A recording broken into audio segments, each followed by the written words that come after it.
Pour les candidats à la présidentielle, CIST un exercice particulier.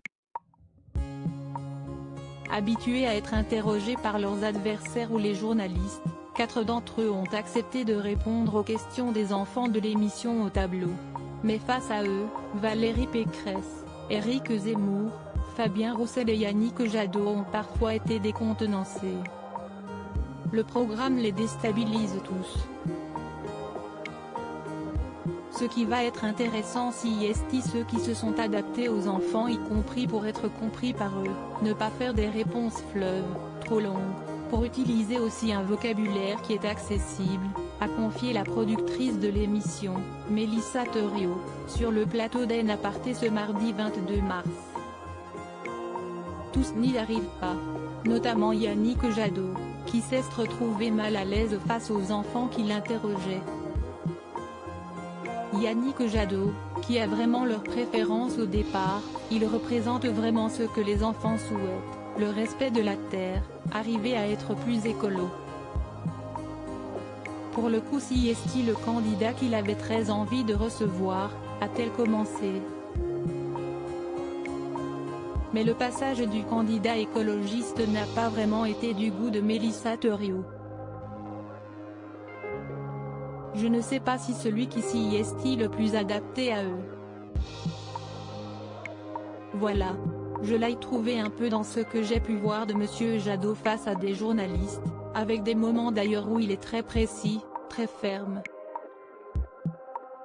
Mais ce n'était pas celui qui était le plus à l'aise avec les enfants, a-t-elle décrit sur Canal+. Il faut dire qu'il ne l'ont pas ménagé. Dans l'émission, d'ores et déjà disponible sur MyCanal et qui sera diffusée ce 27 mars sur C8, Yannick Jadot a peiné à placer les capitales baltes sur une carte.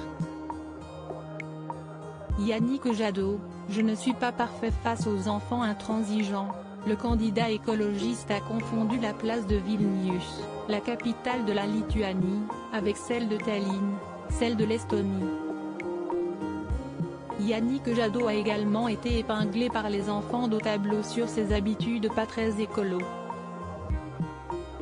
À partir du moment où on s'habille, où on se déplace, où on allume une ampoule, CIST vrai que ça entraîne des pollutions, a-t-il d'abord expliqué avant qu'un élève ne le coupe, mais vous mangez des tomates à n'importe quelle saison. Un peu embêté par cette remarque, Yannick Jadot a reconnu ses torts. Oui, parce que j'ai un problème, j'adore les tomates, lui a-t-il répondu. Point, je ne suis pas parfait. Moi, je ne demande à personne d'être parfait. Je fais attention. J'essaye de manger des tomates bio, j'essaye de moins manger de viande, mais j'en mange encore et j'essaye, quand je mange de la viande, d'avoir une viande qui vienne des paysans, qui respecte la nature. Donc il faut toujours faire attention, mais personne n'est parfait. Loading widget.